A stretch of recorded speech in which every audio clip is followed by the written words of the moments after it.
Et j'ai très grand plaisir à souhaiter la bienvenue à Augustin de Martinville, qui est designer dans un bureau avec deux associés. La société s'appelle Big Game. Son bureau de design est basé à Lausanne.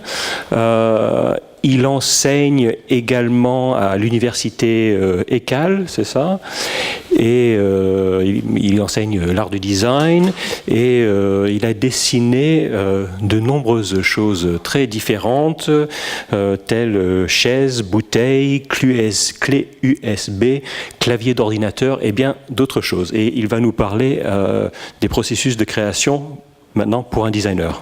Merci.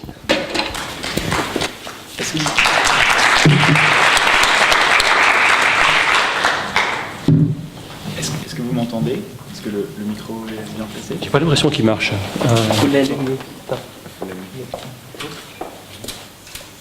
C'est bon? Est-ce que... Voilà. Si vous n'entendez pas bien, il ne faut pas hésiter à me faire signe. Alors, merci pour l'invitation. Je vais vous parler de mon bureau de design industriel qui s'appelle Big Game. C'est pas un nom très francophone, je suis désolé. Donc, on a commencé à travailler ensemble avec mes deux associés il y a une dizaine d'années. Alors, moi je suis français, j'ai un associé qui est belge et un autre qui est suisse. Et moi-même j'ai grandi en Chine et mon associé belge, lui, a grandi en Algérie, donc on a des provenances assez diverses. On s'est tous rencontrés quand on étudiait à l'ECAL, l'école cantonale d'art de Lausanne, dont la devise est qu'il faut tout faire sérieusement sans jamais se prendre au sérieux. Et on trouvait que c'était plutôt un bon point de départ pour commencer à travailler. Alors, ce dont je vais vous parler aujourd'hui, en fait, c'est quand on parle de design, souvent on montre des images assez lisses et des choses très, très bien fabriquées et puis des visuels qui ont été retouchés souvent. Par exemple, cette image qui a pris peut-être 8 ou 9 heures à être réalisée, le shooting lui-même, plus la post-production sur Photoshop. Et donc, je vais vous montrer un peu les coulisses du travail de designer. Qu'est-ce que ça veut dire de faire du design et qu'est-ce que ça implique?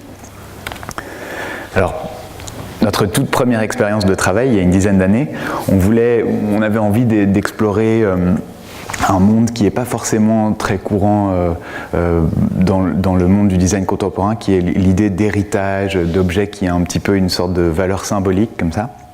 Et dans ma famille, en fait, il y a beaucoup de chasseurs. Là, on peut voir, ça c'est des gens de ma famille d'il y a 2 ou 3 générations. Et on se disait, en fait, c'est assez marrant tous ces trophées de chasse. On a toujours l'image du trophée de chasse qui traîne dans un salon comme ça, qui vient du grand-père, mais c'est un peu dommage que ça soit fait avec un animal mort. Il y a un côté un peu macabre, et puis en même temps, c'est pas très pratique. Je pense ça doit être plein d'acariens. Donc, est-ce que ça serait pas pratique si on pouvait avoir des trophées de chasse à monter soi-même? Finalement, c'est plus simple. Et puis, d'une certaine manière, ça permet aussi, de manière très facile, finalement, d'acheter son héritage comme on achèterait un meuble Ikea, en fait. Et donc, on a développé ces produits. Donc, il y a un élan, un cerf et un chevreuil. Donc, les tailles peuvent s'adapter selon les pièces de la maison, évidemment. Et ils sont livrés à plat dans des cartons, comme des meubles Ikea. Donc, ça, c'était notre première idée. Donc on venait de sortir de l'école, on s'est dit ok, on va avec ça, on fait quelques objets sur le même principe et on va les présenter au Salon du Meuble de Milan, qui a lieu chaque année en avril et qui est vraiment l'endroit où tous les designers viennent présenter leur travail. On rencontre le monde entier là-bas. On avait dans notre classe un photographe qui commençait à travailler aussi. On s'est dit allez, on va lui demander de faire une photo, et donc c'était notre première photo avec un vrai photographe. Donc on a eu de la chance, ça a marché. Ça c'est la personne avec les cheveux longs là, à droite, c'est un producteur de design qui s'est intéressé à notre travail et qui a décidé de le produire. Donc en fait, on lui a vendu les droits pour produire cet objet. Donc c'était un producteur belge et qui parlait essentiellement flamand. Donc on a signé un contrat en néerlandais, langue que personne d'entre nous parlait, donc je vous laisse deviner les conditions d'édition du produit n'étaient pas exceptionnelles. Mais ça nous a quand même permis d'avoir un petit peu de couverture médiatique. Par exemple, ça c'est un magazine qui est assez important dans le monde du design, et on était sur la couverture après le salon de Milan, donc pour nous c'était vraiment quelque chose de significatif. D'ailleurs, par exemple, Elio Di Rupo à l'époque avait donné un exemplaire de notre objet à Feu Roi Baudouin quand il était à l'hôpital pour lui souhaiter un prompt rétablissement. Le roi aimait beaucoup la chasse. Et puis on a été aussi confronté pour la première fois de notre vie alors, à la contrefaçon, en fait, à des copies, des gens qui faisaient des copies de manière plus ou moins créative. Donc il y a un côté étonnant en fait avec la copie, c'est que d'un côté c'est très flatteur parce qu'on se dit waouh, on a fait quelque chose que les gens ont envie de répliquer, mais après c'est vrai que d'un strict point de vue commercial on ne peut pas vraiment survivre si on se fait copier ses idées. Donc des copies, par exemple, ça c'est un boucher, c'était pour la saison de la chasse.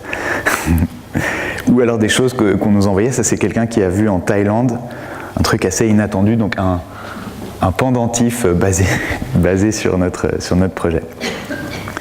Alors, pour commencer une activité de designer, c'était bien d'avoir ce genre de publicité.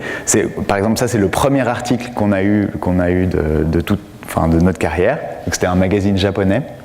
On n'arrivait pas bien à comprendre ce qui était écrit, évidemment. La seule chose qu'on a pu voir, c'est qu'ils avaient écrit « Big Name » au lieu de « Big Game ». Donc c'était 100% de la communication n'était pas passée. Mais alors pourquoi Big Game? En fait, on allait à Milan, on était 3, c'était un peu compliqué de mettre nos 3 noms ensemble pour communiquer. Donc on s'est dit, bon, on fait des trophées de chasse. Big Game en anglais ça veut dire gros gibier, et puis en même temps en français ça fait grand jeu, ça montre qu'on est un peu sérieux à propos de ça, on a envie que ça marche, donc on a essayé, et puis vu que ça a marché, maintenant on doit garder ce nom absolument jusqu'à pour toujours, pour toute notre carrière. Voilà. Alors une chose qui est importante pour les designers, c'est presque une sorte d'exercice imposé, c'est de dessiner une chaise. Je ne sais pas pourquoi, c'est vraiment la pièce importante pour les designers. Et donc évidemment, on avait envie de s'y mettre aussi. Et on avait cette intuition qu'on aurait bien aimé partir d'une sorte de squelette qui soit comme une ligne en fait, et qu'au lieu de mettre un dossier et puis un placet dessus, en fait, la ligne grossisse et que ça permette de créer vraiment une chaise juste à partir de 2 lignes. Alors, je vous montre vraiment comment on a travaillé, parce que comme c'était une manière un peu étrange d'envisager la chose, on a dû inventer une manière d'avancer là-dessus. Donc ça, par exemple, c'est une première maquette à droite qui est faite avec des bigoudis. Ça, c'est une première maquette à l'échelle réelle qui est faite avec des tuyaux de canalisation en plastique. Maquette assez moche d'ailleurs. Donc il fallait vraiment être convaincu pour continuer à partir de là. Puis en tuyaux de chauffage. Et puis on a réussi de fil en aiguille à convaincre des gens de travailler avec nous et de le produire.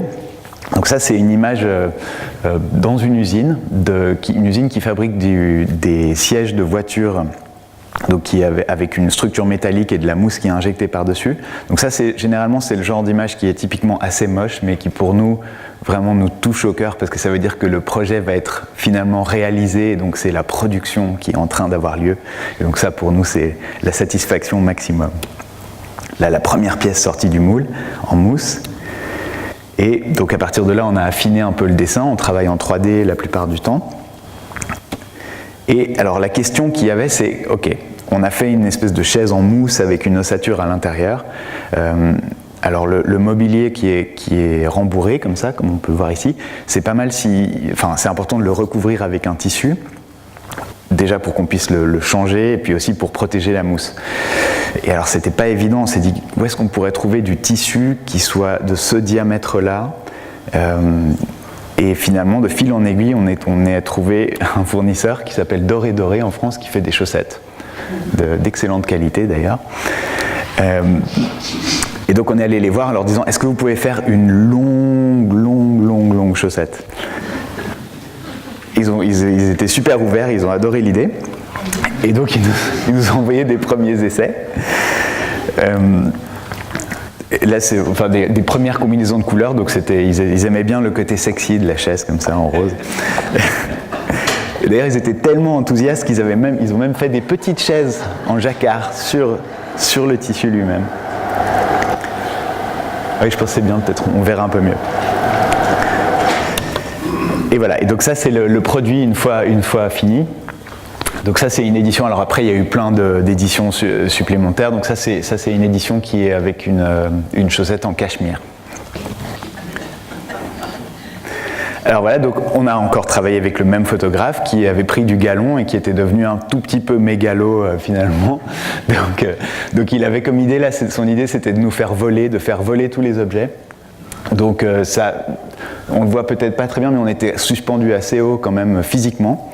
Et donc là, heureusement qu'il y a Photoshop, mais la circulation du sang dans les mains n'était pas très bonne parce qu'on était suspendu comme ça par des cordes et tout, donc pendant assez longtemps. Donc voilà, le design, ça permet aussi de travailler avec d'autres créatifs dans différents domaines. En fait, c'est plutôt un travail d'équipe qu'un travail vraiment individuel. Voilà. Et puis, par rapport à ces mécanismes dans le design, des choses qui sont vraiment des étapes importantes, cette chaise, elle est rentrée dans la collection permanente du MoMA à New York, qui est vraiment une sorte de label pour reconnaître qu'un design est intéressant. Donc, pour nous, c'était quelque chose d'assez significatif. Et c'est d'autant plus rigolo qu'on était parti d'une chaise faite avec un bigoudi.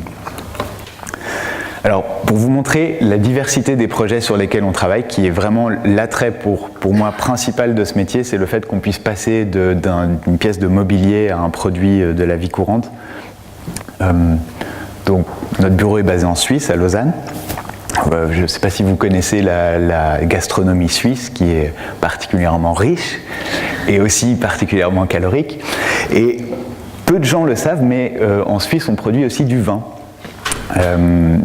D'ailleurs, en Valais, par exemple, vous pouvez voir, on trouve ce genre de paysage où il y a des vignes qui sont dans des paysages de montagne, avec des architectures vernaculaires, par exemple des gens qui vivent dans des tonneaux. Et on a été approché par le plus grand producteur suisse de vin, en fait, qui avait besoin d'une bouteille avec une forme qui lui soit spécifique. On n'y pense pas souvent, mais en fait, la forme des bouteilles de vin a une signification. Donc, vous voyez à gauche, il y a le vin de Bordeaux, ensuite le vin de Bourgogne. Dans le canton de Vaud, en Suisse, il y a une bouteille qui est la bouteille vaudoise, le vin du Rhin à droite. Et le canton du Valais, qui est le premier producteur suisse, n'avait pas de bouteille particulière. Et donc on a travaillé avec eux pour donner une sorte un petit geste, parce qu'en même temps c'est intéressant, c'est important de créer un signe, mais en même temps il faut rester dans quelque chose qui est reconnaissable comme une bouteille de vin. Je veux dire, quand on va acheter du vin, on n'a pas envie que ce soit une bouteille bizarre qui donne pas confiance. Donc voilà. Et ça, pour nous, c'était une grande satisfaction, parce qu'en fait, c'était le premier produit qu'on pouvait acheter au supermarché. Et ça, c'est quelque chose qui est vraiment la raison pour laquelle on fait du design à la base, c'est vraiment de pouvoir faire des choses que tout le monde puisse s'acheter de manière assez abordable, et sans que ça soit forcément quelque chose d'exceptionnel ou de vraiment recherché. Vraiment, limite, on l'achète sans se rendre compte qu'on achète quelque chose qui a été dessiné. Et puis on peut faire du contrôle de qualité aussi, ça c'est très important. Et donc ça, par exemple, pour vous dire, la production, c'est 5 à 6 millions de bouteilles chaque année. Alors, un autre sujet sur lequel on a travaillé, par exemple, rien à voir, une entreprise de Hong Kong qui nous a demandé d'imaginer une clé USB. Donc, une clé USB, c'est un peu étrange comme objet, parce que elles ont tendance à devenir de plus en plus petites, on les perd tout le temps. Enfin, moi, je ne sais jamais où j'ai mis ma clé USB. Et donc, on s'est dit, si on donnait corps à cet objet et qu'on faisait quelque chose d'un peu plus présent, qu'on puisse avoir dans la poche et qu'on puisse se rappeler où on l'a mise, ou on puisse l'avoir dans un pot à crayon sur son bureau, des choses comme ça. Et on s'est dit, en fait, on a fait l'analogie avec le crayon Caran d'Ache, le classique du design suisse. On a même reproduit les mêmes couleurs que le crayon Caran d'Ache. Donc voilà, ça c'est un petit produit. C'était notre premier produit en plastique injecté. Donc ça c'est un truc qui est spécifique au design, mais un produit en plastique injecté, ça veut dire que on a un producteur qui a investi pas mal de fonds pour développer un outillage et un moule qui permet de réaliser ça. Donc ça veut dire qu'il nous fait confiance et qu'a priori c'est un produit qui va être produit en grande quantité pour un prix assez abordable. Et encore une fois, c'est une des choses qui nous intéresse dans ce métier. Alors, on continue. Donc ça, nos clients vraiment sont dans le monde entier. Donc ça, c'est typiquement un autre exemple qui n'a rien à voir. C'est au Portugal, une entreprise qui s'appelle Amorim qui fabrique du liège. Donc ça, c'est le processus de fabrication des bouchons de bouteilles de vin. Donc c'est un morceau d'écorce de chêne liège. Et puis il y a un ouvrier comme ça qui prélève des petits cylindres de liège. Et en fait, tout ce qui reste autour, 70%, c'est des déchets. Et donc ils gardent cette matière, ils la coupent en petits morceaux et puis ils font des espèces de blocs. Mais l'idée c'est qu'est-ce qu'on peut faire de cette matière après pour la valoriser. Donc nous on s'est dit, ah génial, le liège ça flotte, c'est super, on va faire des jouets pour les enfants, pour le bain, des petits bateaux comme ça on peut jouer. Et donc ils ont trouvé que c'était une excellente idée, donc on a travaillé là-dessus, on les a dessinés. Et donc là je vous montre vraiment les coulisses. Hein. Par contre donc ça flottait, oui, mais pas vraiment dans la bonne direction. Et donc ça s'est avéré en fait relativement beaucoup plus compliqué que ce qu'on avait imaginé. Donc ça c'est vraiment typiquement dans le développement, c'est un fichier 3D, donc là on communique quasiment plus que comme ça.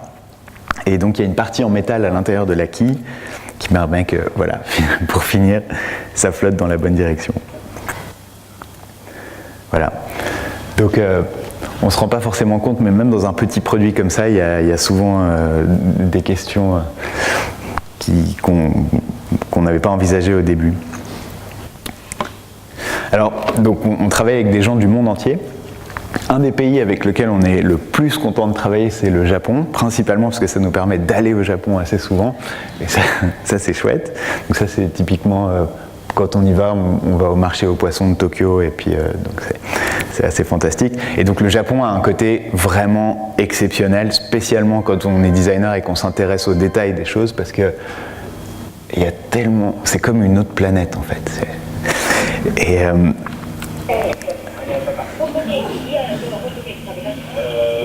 ça c'est un sushi de crevettes qui bouge.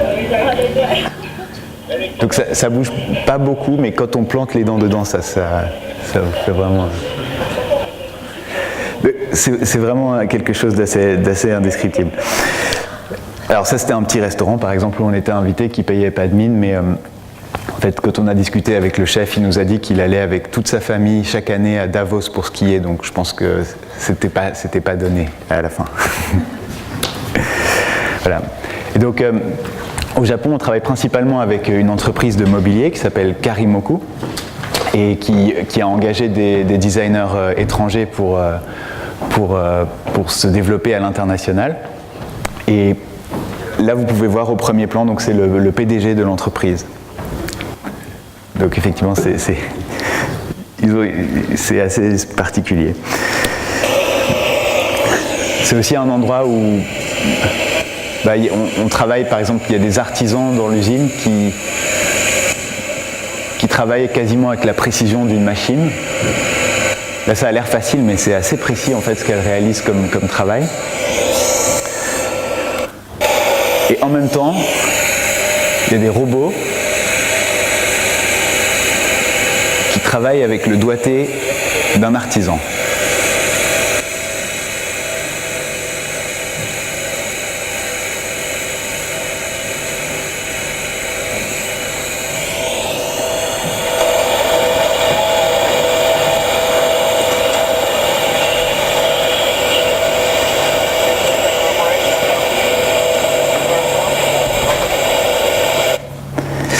Et donc, par exemple, comment faire pour travailler avec eux, donc dans la méthode de travail typiquement, le brief c'était d'imaginer des chaises.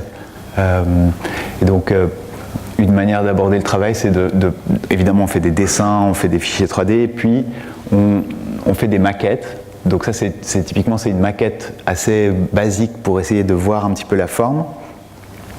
Et puis on doit aussi faire des maquettes d'ergonomie pour essayer en fait de voir si le siège sera vraiment confortable. Donc ça n'est pas en toilette, c'est une maquette d'ergonomie où on a les angles justes et on peut vraiment essayer de ressentir ce que le dossier et le placet fait. En général, il nous renvoie des images comme ça. Donc ça, c'est une chaise qui est en train de passer le test d'être poussée 1200 fois en arrière pendant une période d'1 heure pour voir si elle tient le choc. Là, pareil, c'est très moche, mais pour nous, c'est génial. Et puis voilà, petit à petit, on reçoit des images de la production qui est en train de se faire. Ah, j'ai oublié de vous dire, eux, ils travaillent en fait avec du bois de petites sections. Donc c'est du bois qui, en général, est considéré comme ayant moins de valeur que du bois de très grosses sections. Et en fait, la plupart du temps, c'est du bois qui terminait en pâte à papier, ce qui est dommage parce que c'est des essences qui ont de la valeur, et donc du coup ils essayent de donner plus d'intérêt en fait à ce bois en faisant des meubles avec. Et voilà, donc ça c'est les chaises qu'on a faites avec eux, qui s'empilent, qui sont des chaises compactes, parce que c'est important pour le marché japonais aussi d'avoir des chaises qui sont confortables mais qui prennent pas trop de place, comme les gens ont des petits appartements. Et puis il y a toute une série, donc il y a des tables, il y a des fauteuils, voilà, tout un ensemble. Là, on est en train de faire un canapé pour le salon du meuble de Milan en avril. Donc ça, ils nous envoient des images comme ça, par exemple. Et on a découvert d'ailleurs à cette occasion qu'ils ont un mot qui est Suwari Kukushi, qui désigne la première fois qu'on s'assoit sur un fauteuil et qu'on est bien.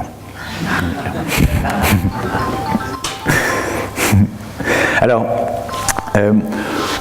on fait du design de mobilier, on fait du design d'accessoires, mais on fait également de la scénographie. Il n'y a pas de problème. C'est aussi une manière d'envisager le fait d'avoir une activité de designer. Donc ça, typiquement, c'est pour Hermès à Paris.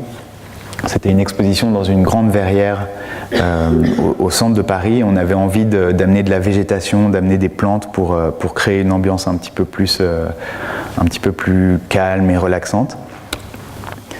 Donc ça implique d'aller. Donc là, on était en Hollande, qui est l'endroit où il faut aller pour acheter des plantes directement, les plus grands importateurs de plantes en Europe.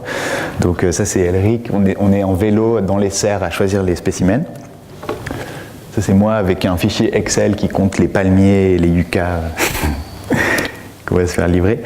Et c'était assez intéressant aussi comme expérience pour nous de présenter des objets par ce biais, parce qu'en fait, ça leur donnait complètement une autre vie d'être entouré par de la végétation.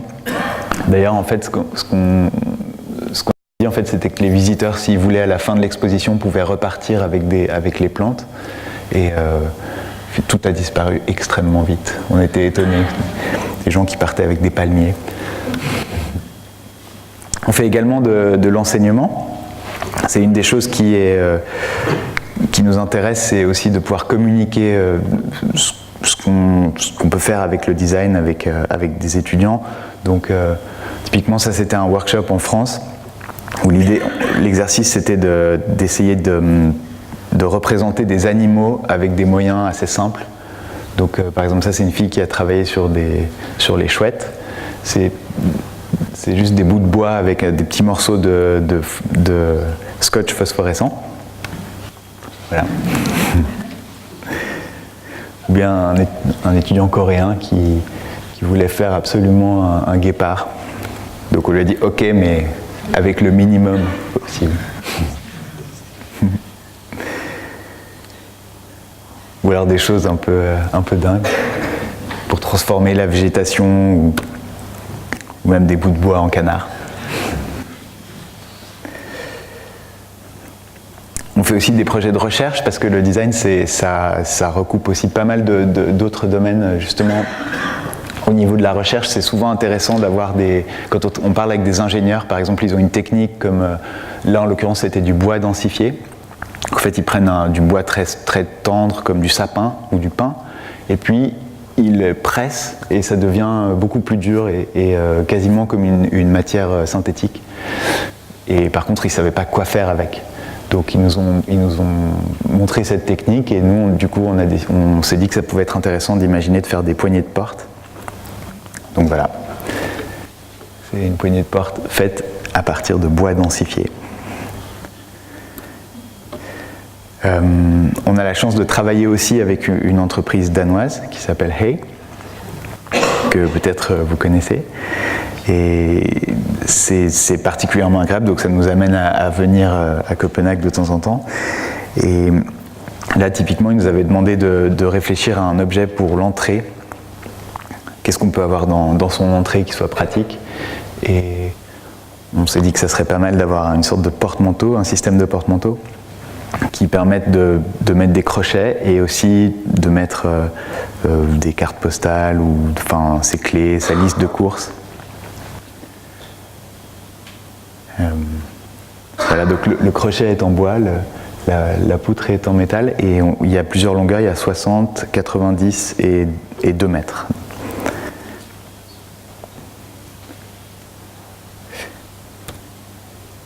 Et voilà, merci beaucoup.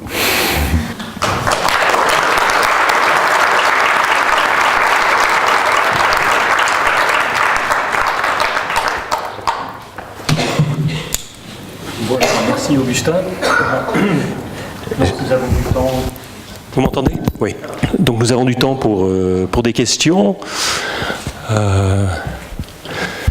Peut-être, est-ce que je peux poser la première? On peut revenir à ta chaise, à la chaise à MoMA. Tu as dit que c'était d'être accepté par MoMA, c'était un label de la qualité du design. Mais c'est aussi un jugement esthétique sur cette chaise. C'est aussi la transformer en objet esthétique. Et ma question, et moi je la vois, elle est très belle cette chaise. Mais j'aimerais, est-ce que tu peux nous dire, est-ce que tu peux expliquer sa qualité esthétique? Enfin, qu'est-ce qu'il a fait d'un point de vue esthétique ressortir particulièrement? Si tu la vois comme un objet esthétique aussi. Je pense qu'il y a une des choses qui est intéressante, je pense, pour nous, qui nous intéressait, c'était le côté un peu, en fait, la naïveté d'avoir juste eu 2 lignes, un peu graphiques, comme ça, et de voir, c'est un peu un challenge comme ça, est-ce qu'on peut vraiment faire une chaise avec? Après, elle n'est pas extrêmement confortable, c'est plutôt une pièce un peu statement. Je pense pas que, en tout cas nous à l'atelier, on passe pas des journées assis dessus. Donc c'est l'économie des moyens qui. Il y a un petit côté aussi sculptural où voilà, c'est un peu un objet. Par exemple, c'est un objet qui est souvent utilisé, on le voit dans des magasins. Parce que c'est des endroits où les gens, par exemple, s'assiedent pas très longtemps s'ils veulent essayer des chaussures ou des choses comme ça. Là, dans ce contexte-là, ça marche assez bien. Mm-hmm. Et ça permet aussi de donner un peu une atmosphère à un endroit. Quoi comme atmosphère? Je sais pas, est-ce que... Non mais par exemple, il y a par exemple, pourquoi celle-là est en cachemire, c'est parce qu'une entreprise italienne qui s'appelle Malo, qui fait des pulls en cachemire, a fait une édition limitée, donc dans tous leurs magasins, ils ont ces chaises-là. Ouais, en fait, c'est lié aussi au fait, à la matière peut-être, d'avoir du textile sur une chaise. Ok, merci. Voilà. D'autres questions? Commentaires?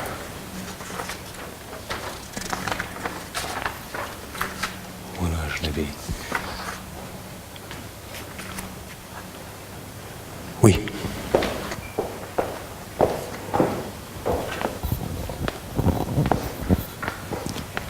Je suis très contente que vous avez commencé avec le bois. Et aujourd'hui, le design est très artificiel parce que nous avons de nouvelles matières, des acides, de toutes sortes de matières qui est un peu étrange pour nous être humains, c'est être attaché au bois. Et j'aime beaucoup votre démarche que vous avez commencé avec le bois et j'ai l'impression que vous savez continuer et j'espère peut-être vous pourrez revenir au bois. Et est-ce que pour vous c'est important le bois? Merci. Oui, le bois, c'est une matière qui a énormément de qualité. Une des choses qu'on se dit souvent, en fait, c'est que si on fait un objet et que, par exemple, on l'a chez soi et qu'on a peur qu'il s'abîme et qu'on doit faire attention, par exemple, si on a des enfants ou que quand on a un invité et qu'il faut faire attention à ne pas abîmer la belle table, il y a une sorte de frustration. Et le mieux pour nous, c'est vraiment les objets qui deviennent plus beaux en vieillissant. C'est-à-dire qu'ils se patinent et l'usure les rend encore plus nobles. Et le bois est une très bonne matière pour ça, parce que en général, quand l'objet vient d'être produit, il est assez neutre, mais il prend du caractère avec l'âge et le fait d'être usé à certains endroits. En général, les objets en bois deviennent de plus en plus beaux grâce à ça. Donc. Puisque le Danemark est un pays réputé pour son design, est-ce que tu peux nous dire un peu plus sur ce que tu aimes dans le design danois, ou peut-être ce que tu vois comme étant l'identité du design danois, s'il y a une identité du design danois? Alors c'est toujours assez difficile de définir l'identité d'un design, mais en tout cas une des caractéristiques, c'est le côté fonctionnel, et aussi le fait de mettre l'accent sur le confort et sur l'ergonomie, plutôt que forcément sur le paraître, par exemple. Donc typiquement des choses simples mais confortables, agréables, lumineuses, efficaces, des chaises sur lesquelles on est bien assis, des lampes qui donnent une lumière agréable pour lire. Ça pour moi c'est assez le design danois. Voilà. Il y a une question au fond. Vous m'entendez ? Oui.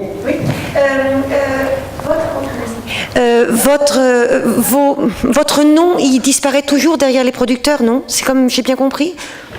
En fait, les producteurs, donc c'est la marque, et nous on dessine pour ces marques. Mais en général, les objets sont signés en dessous.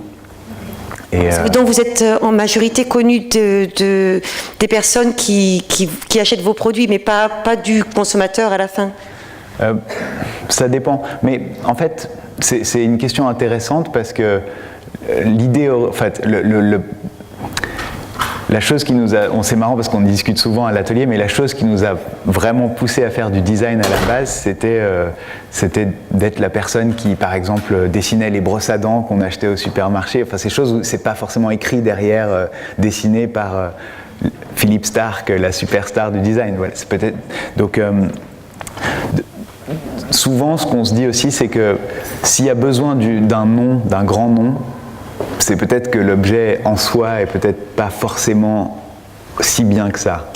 Et on préfère souvent que l'objet par lui-même finalement plaise à tout le monde.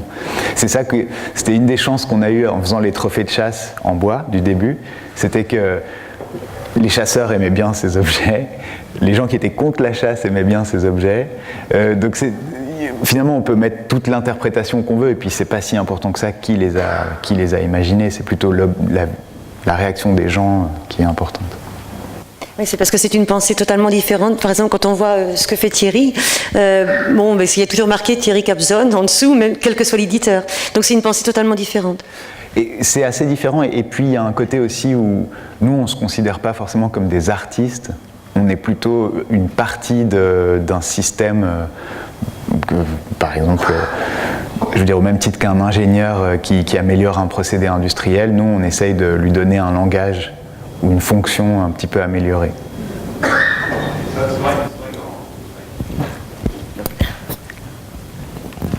C'est vrai, pour te répondre rapidement, en fait, pour nous, c'est le lecteur qui veut toujours savoir quelle est la personne derrière le personnage.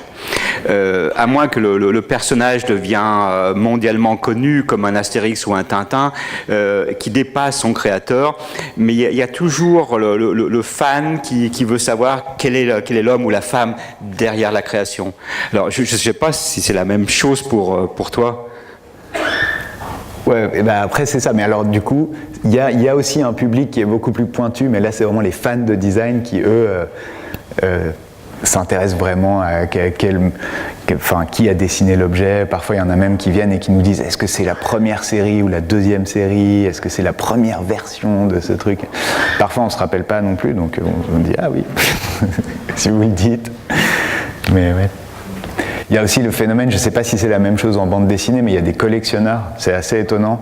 Il y a des gens qui ont des collections de nos objets. Des fois, on voit aussi des objets qui sont en vente dans des ventes aux enchères, par exemple, qu'on ne sait même pas comment ils les ont eus. C'est des trucs qu'on avait limite jetés à la poubelle, des prototypes ou des trucs comme ça, et puis ils réapparaissent sur des sites de vente aux enchères. On voit par exemple la vente chez Christie's le week-end dernier de la bande dessinée qui a atteint des sommes complètement folles. Maintenant, on arrive à une planche originale d'Hergé à plus d'un 1,5 million d'euros. Pour une planche, c'est complètement fou. On voit des planches d'Astérix qui en sont à presque 200 000 euros pour une planche, alors qu'à l'époque, dans le début de la bande dessinée, je me souviens, on allait à la rédaction, il y avait des piles de planches originales, et le rédacteur nous disait vas-y, serre-toi.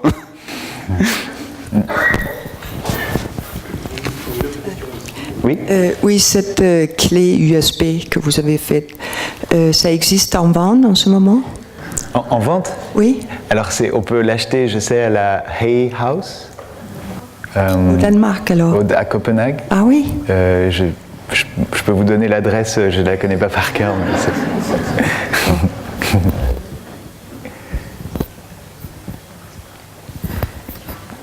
Voilà, est-ce qu'il y a encore des questions ? Merci. Je me demandais si, comme en architecture, il existe aussi un processus de concours. Si une compagnie a besoin d'un objet, est-ce qu'elle fait appel à plusieurs bureaux de design en disant quelles sont les spécifications, ou est-ce que la création provient toujours des idées des designers comme au début dans l'exposé? Merci. Merci, très bonne question. En fait, effectivement, il y a des processus de concours quand les enjeux sont assez grands, comme par exemple ici, où c'était pour une grande maison et que ça représentait un volume important, pour essayer de réduire les risques d'avoir un design dont ils ne soient pas contents à la fin. C'était un concours. Donc il y avait une dizaine de bureaux qui concouraient pour dessiner cette nouvelle bouteille. Ça arrive assez souvent. Là, on est en train de dessiner les nouvelles tasses pour l'entreprise Nespresso, et c'est aussi des processus de concours. Mais enfin, voilà, ça fait partie du jeu. C'est un peu. Mais c'est intéressant aussi parce que du coup, c'est pas seulement un dessin. Après, on doit expliquer notre dessin à des gens qui eux-mêmes après doivent l'expliquer encore à d'autres gens. Donc ça développe aussi une sorte de sémantique parce qu'on est obligé de parler de forme, d'expliquer la forme et de dire la signification d'une forme. Et c'est un bon exercice en fait pour nous aussi.